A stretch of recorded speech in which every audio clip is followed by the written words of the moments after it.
मातृ चरण कमलेभ्यो नमः। जय जय जय राधा रमण, जय जय नवल किशोर, जय गोपी चित चोर प्रभो, जय जय मां कंचोर। राधा मेरी मात है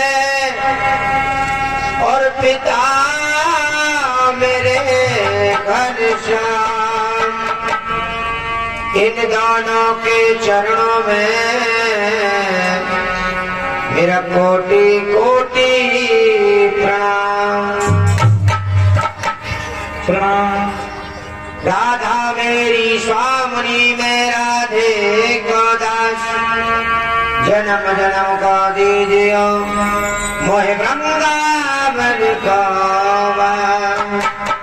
आए हो तुम प्रेम से सब लो हरि को नाम, सब भक्तों को प्रदीप का जय जय राधे श्याम, जय जय सीताराम। आइएगा सभी भक्त भगवान का संकीर्तन बोले दोनों हाथों से ताली बजाते हुए। ओ श्रीमन नारायण नारायण हरे हरे, नारायण नारायण हरे हरे, भजमन नारायण नारायण हरे हरे, भजमन नारायण नारायण हरे हरे, श्रवण नारायण नारायण हरे हरे, श्रीमन नारायण नारायण हरे हरे, भजमन हरि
भगवान ने अगर हाथ दिए कैसे?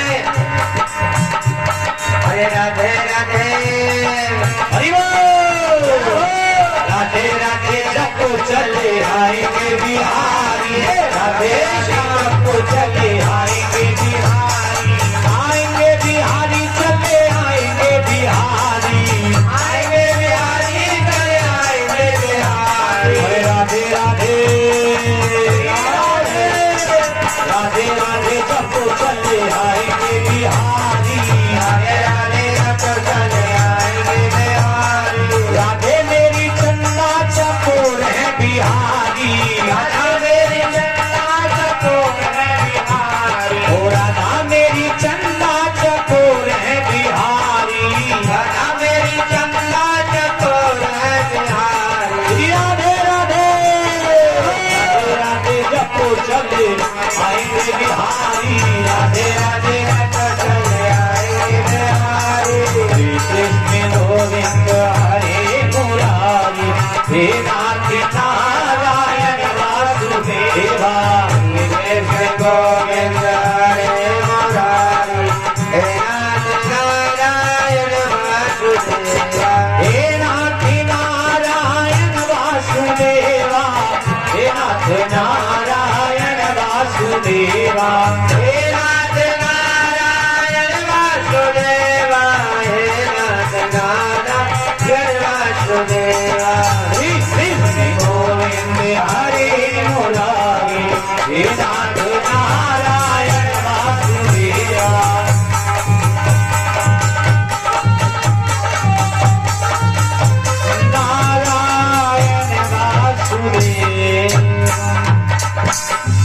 बोलिए रास बिहारी भगवान की राधा रानी सरकार की जय जय श्री राधे। सॉरी यार क्या कर देते कथा प्रारंभ हो गई, आओ वीर हनुमान, राम लखन सीता सहित हृदय करो विश्राम। सच्चिदानंद रूपाय विश्व उत्पत्त्यादि हेतवे तापत्रय विनाशाय श्री कृष्णाय वयम्। माताएं बहनें नौजवान साथी हुए बुजुर्गों, अरे भाई राहुल जी ध्यान कर ले ब्रो। और प्यारे प्यारे बच्चों, सभी को व्यासपीठ से प्रदीप शास्त्री की तरफ से जय श्री राधे, जय जय श्री कृष्ण। आइएगा आप सभी भक्त। नीरज जी का स्वागत है। नीरज जी आइए।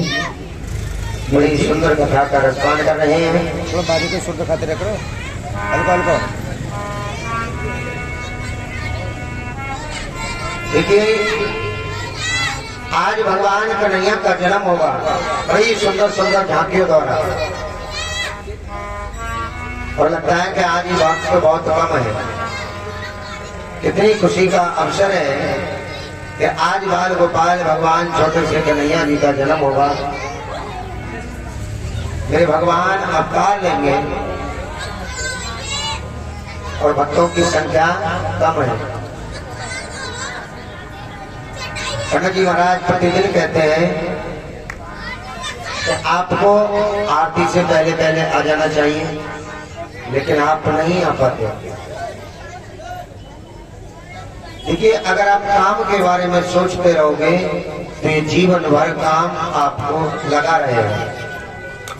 अरे क्यों नहीं दिखा रहे सुर? और ये आयुष और मनीष पक्का पुल से 20 रुपए भगवान की कथा में दान कर रहे हैं। सदा ही जय जयकार हो, कल्याण हो। रूपचंद साउंड सर्विस अगर आवाज सुन रहे हो तो भैया साउंड पर आ जाए 1 मिनट के लिए। श्री राधे। देखिए, भागवत जी का प्रथम श्लोक, सच्चिदानंद रूपाय विश्व उत्पत्त्यादि हेतवे तापत्रय विनाशाय श्री कृष्णाय वयम् नमः। रूपचंद,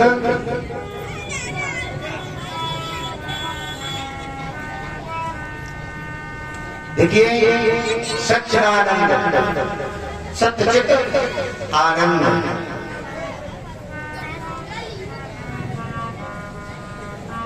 सच्चिदानंद रूपाय सुंदर। देखिए, कहते हैं ना कि भगवान को किसने देखा है? हमने नहीं देखा, आपने नहीं देखा। अभी इसको मतलब भेड़ को दिखा रहा हो।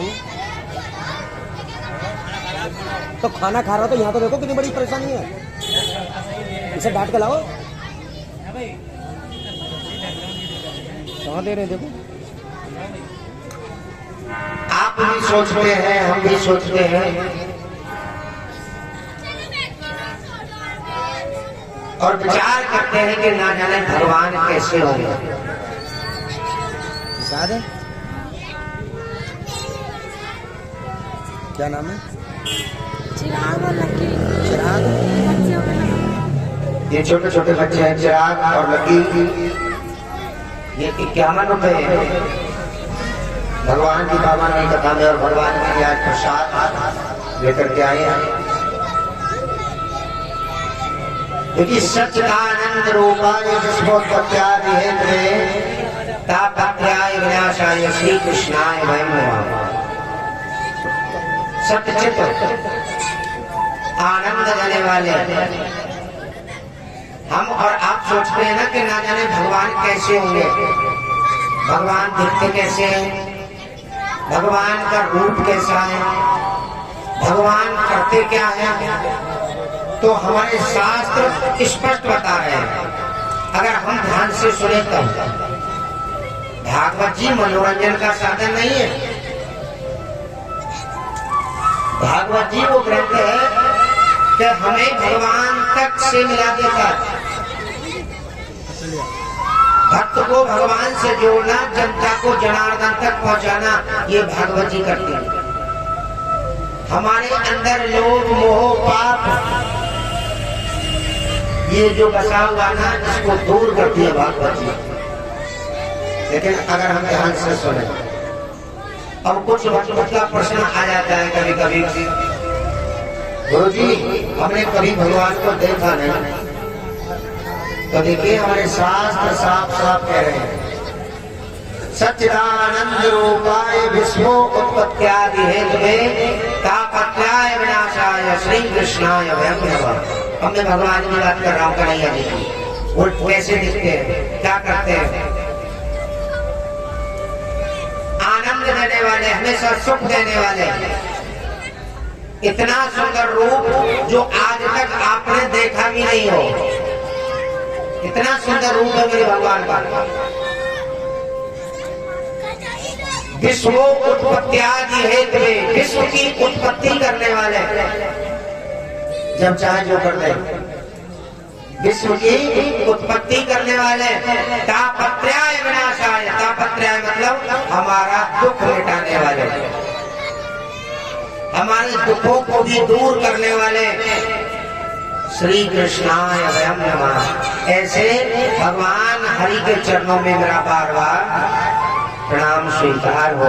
ऐसे कन्हैया जी के चरणों में मेरा प्रणाम बार बार स्वीकार हो। ये भागवत जी का प्रथम श्लोक हमें ये दर्शा देता है कि भगवान है कैसे, भगवान करते क्या है, भगवान दिखने में कैसे लगते हैं। पहले श्लोक में ही गणेश जी ने लिख दिया।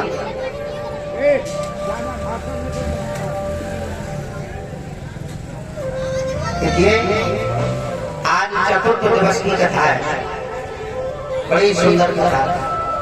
राम जन्म की कथा, भगवान कन्हैया जी के जन्म की कथा, और बड़ी बड़ी सुंदर झांकियों द्वारा आपके मनोरंजन के लिए झांकी वाले भी आए हैं। आज चतुर्थ दिवस की कथा है भगवान की, और शुक्र काल में बैठे हुए सूर्य भगवान जो तोता के रूप में वेद व्यास के घर पैदा हुए, आज राजा परीक्षित को बैठ करके कथा सुना रहे हैं, और ये दास आपको कथा सुना रहा है। देखिए जितना हम भगवान का भजन करते हैं, जितने हम पूजा पाठ करते हैं, उतने ही परेशान रहते हैं। क्यों? हम भगवान की पूजा तो कर रहे हैं, लेकिन भगवान की पूजा में भी स्वार्थ है। पूजा कर रहे हैं, मन हमारा कहीं और है, किसी काम की पूजा नहीं है। जब तक हम तन मन धन सब कुछ प्रभु को अर्पण नहीं करेंगे, जब तक हम प्रभु को तन मन धन अर्पण नहीं करेंगे, कुछ नहीं मिलने वाला। मैं आपसे ही एक प्रश्न करता हूँ, एक बेटी का विवाह होने वाला है और बिटिया के विवाह के 10 दिन रह गए हैं। 10 दिन बाद बेटी का विवाह होने वाला है और बिटिया अचानक बीमार हो जाए। बीमार इतनी हो जाए, डॉक्टर के पास पहुंची, डॉक्टर साहब ने कहा कि 5 लाख रुपए लगेंगे, बिटिया ठीक हो जाएगी। तो बताओ बिटिया के इलाज में पैसा कौन लगाएगा? पिताजी लगाएंगे, ससुर लगाएंगे? अरे आपसे पूछ रहा हूँ, बताओ ना। पिताजी लगाएंगे ना। और अगर बिटिया का विवाह हो जाए और विवाह होने के बाद तुरंत बिटिया बीमार हो जाए तो कौन लगाएंगे? ससुर जी। क्यों? 10 दिन में सब कुछ बदल गया? ऐसा नहीं है। जब तक बिटिया अपने पिता के घर है, तो कुआरी है, वो अपने पिता की है, उसका कर्तव्य बनता है, पिता का कर्तव्य बनता है बेटी की रक्षा करना। और जब बेटी फेरों के समय 7 बछड़ों में बंध जाती है ना, जब 7 वाक्य सुन करके फेरों में 7 फेरों में बंध जाती है और अपने पति को अपना तन मन धन तीनों अर्पण नहीं कर देती है, तब तक वो पति की पत्नी नहीं कहलाती। पंडित जी महाराज जब विवाह पढ़ते हैं ना, तो 3.5 घंटे लग जाते हैं फेरे फेरने में। ऐसी ऐसी बात बताई जाती है विवाह में कि जो हमारे जीवन में काम आती है। लेकिन अब तो पंडित जी को भी इतनी जल्दी है कि 1 घंटा में फेरे फेर दिए। और पंडित जी से जल्दी हो रही है आजकल के यजमानों को।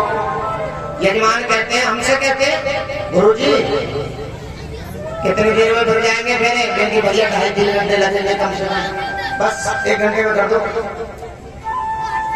इसीलिए तो दुखी रहते हैं। हमने विवाह में सालों साल लगा दिए, लेकिन जब फेरों का समय आया, पंडित जी 1 घंटे में कर दो। विवाह में आपने 1 लाख नहीं 10 लाख लगा दिए, और इतनी अच्छी बात पंडित जी बताएंगे जो जीवन में काम आए। और जब पंडित जी कहेंगे ना कि लाओ यजमान हमारी दक्षिणा, तो दक्षिणा देते हुए ये कहेंगे, पंडित जी सभी ले जाओ बांध कर। पंडित जी ने तुम्हें ऐसी बात बताई जो तुम्हारे जीवन में काम आएगी फेरों के समय। और पंडित जी की दक्षिणा देते हुए कि सभी ले जाओ। देखिए पहले जब विवाह होते थे ना, तो ब्राह्मण की मुंह मांगे दक्षिणा दी जाती थी, ब्राह्मणों को गौदान दी जाती थी, सोना चांदी आभूषण दान किया जाता था। लेकिन अब तो ये हो गया पंडित जी, मैं 500 में काम चला लो। अगर हम ये बातों का ध्यान रखें ना कि विवाह के समय कौन कौन सी बातें बताई गई थी, तो जीवन में हम दुखी नहीं रहेंगे। बिटिया ने अपना तन मन धन सब कुछ अर्पण कर दिया, तो पति की हो गई।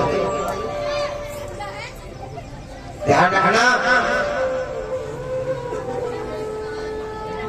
मैंने बताया जहाँ प्रेम है वहाँ भगवान है, वहाँ लक्ष्मी है। दूसरी बात, पति पत्नी का संबंध 7 जन्म का होता है। 7 फेरे जो फिरते हैं ना, हर फेरे का अलग अलग अर्थ है। उसके बाद फेरे फिरने के बाद पंडित जी 7 वाक्य सुनाते हैं। 7 बिटिया के हैं और 5 बेटा के हैं। अगर इन बच्चों को मान करके दोनों मानते हैं, अग्नि को साक्षी मान करके, देखिए जब विवाह होता है ना, तो गवाह के रूप में कौन होता है? देखिए इंसान तो वहाँ बहुत बैठे रहते हैं, मम्मी पापा मामा माई चाचा चाची ताऊ भाई सब बैठे रहते हैं, लेकिन एक दिन सब चले जाते हैं।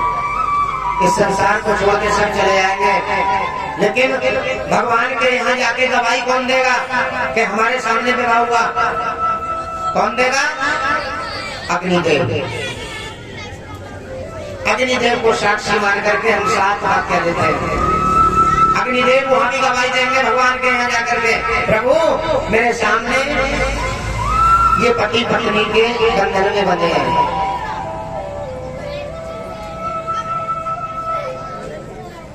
अब ये मैं नहीं कह सकता तुम्हारे कर्मों के अनुसार तुम्हें कौन कौन से जन्म मिले, लेकिन जो पत्नी है वो पत्नी रहेगी, जो पति है वो पति रहेंगे। 7 जन्म।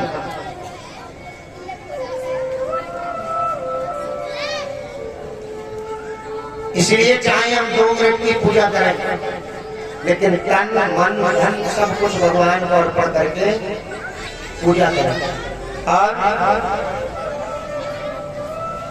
भगवान की पूजा करते समय 3 बार ताली जरूर बजाओ। उसके बाद पूजा करने के बाद भगवान के सामने माफी मांगे, प्रभु मैं तो नीच हूँ, अज्ञान हूँ, मूर्ख हूँ, मैं भक्ति क्रिया पूजा पाठ कुछ नहीं जानता। अपनी शरण में लो भगवान, कभी तुम्हारे घर दुख नहीं होगा।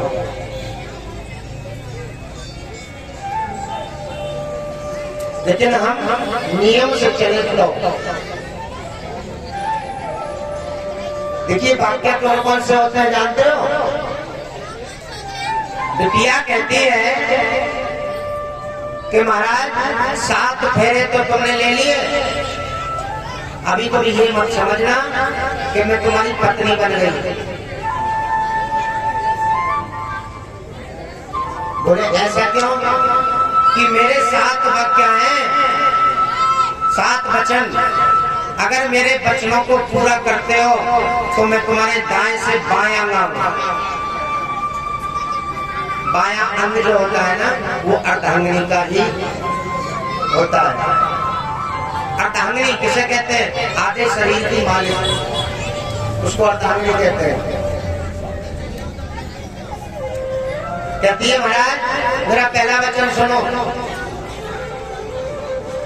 आपने आज से पहले चाहे कुछ भी कमाया, 1 लाख 2 लाख 10 लाख 20 लाख, कहीं तुम्हारी संपत्ति है, उसमें मेरी सलाह हो, यानी मुझे पता होना चाहिए तुम्हारी संपत्ति कहाँ कहाँ है। दूसरी बात, घर में किसी सामान को बेचते हो या लेने का काम करते हो तो उसमें मेरी सलाह हो, तो मैं तुम्हारे दाएं से बायां लाऊंगा। तीसरी बात, अगर मैं 7 सहेली में बैठी हूँ और वहां नृत्य कर रही हूँ, नाच रही हूँ, या कोई भजन सुना रही हूँ और आपको अच्छा नहीं लगा, मैं नाचती हुई आपको अच्छी नहीं लगी, तो 7 सहेली में आप मेरा अपमान नहीं करोगे, घर लाके जहाँ मुझे जान से मार दो। अगर ये शब्द मंजूर है तो मैं तुम्हारे दाएं से बायां लाऊंगा। तो अग्नि को साक्षी मान करके बर पक्ष बेटा दूल्हा कहता है मुझे ये मंजूर है। अब इनमें से अगर एक भी तुम बात को टालोगे तो साक्षी कौन है, गवाह कौन है? अग्निदेव। भगवान के यहाँ जाके सब बोलेंगे तूने ये बात नहीं मानी, तूने ये बात नहीं मानी। हाँ, कुछ वाक्य बेटा के लिए कौन कौन से? मेरे घर में मेरे बूढ़े माँ बाप हैं, मेरी बहन है, भैया है, मेरे माता पिताओं की सेवा कर सको तो मेरे दाएं से बाएं आओ। मेरे घर मेरा मित्र कोई अगर शराब पी करके आ जाए और मुझसे आकर के बातें करे तो कभी उसके सामने नहीं जाओगी, तो मेरे दाएं से बाएं आओ। जाना भी नहीं चाहिए। अगर हमारे पतिदेव किसी से बात कर रहे हैं, कोई बाहर का व्यक्ति है, तो पत्नी का कर्तव्य बनता है घर में, बाहर नहीं है।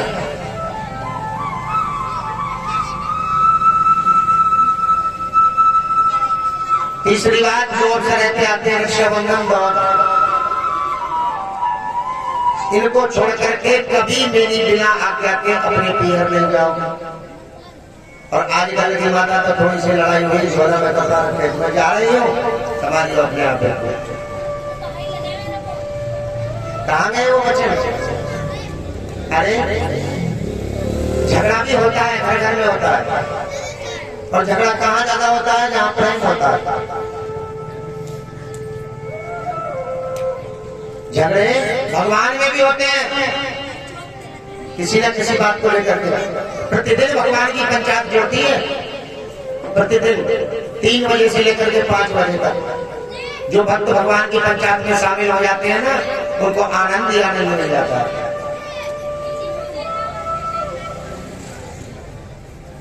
लेकिन झगड़े आजकल बढ़ते क्यों हैं? आजकल किसी को बर्दाश्त नहीं। देखिए, एक चुप 100 को हरा देता है। अगर सामने वाला हमें गाली दे रहा है तो चुपचाप सुनते रहो, तो कब तक भोंकते रहोगे? वो थोड़ी देर गाली दे करके खुद ही शांत हो जाएंगे। क्यों? सोचेंगे यार ये सुनने वाले नहीं है तो किसे सुनाऊं गाली। देखिए, प्रतिदिन मैं कहता हूँ अन्न लाना चाहिए, दान भी करना चाहिए, ब्राह्मणों को भोजन भी खिलाना चाहिए। इस भोजन को कोई व्यक्ति ये सोचे ना कि न जाने हमारा भोजन खिलाने से या दान करने से अन्न कम हो जाएगा, ये आपकी गलत सोच है। जो भी कोई खाता है या दान लेता है वो अपने कर्म से, अपने भाग्य से, अपने नसीब से लेता है। जितना उसके नसीब में है वो लेकर के रहेगा, तुमसे लेकर के रहेगा। देखिए, एक राजा थे और एक राजा के 7 बेटी थी। मैं तुम्हें बताता हूं कि कैसे अपने भाग्य का, अपने कर्मों का खाता है। एक राजा के 7 बेटी और सबसे छोटी बिटिया का नाम था पद्मावती। पद्मावती छोटी बिटिया का नाम। एक दिन जो राजा थे वो बड़े अहंकारी थे, अहंकारी राजा।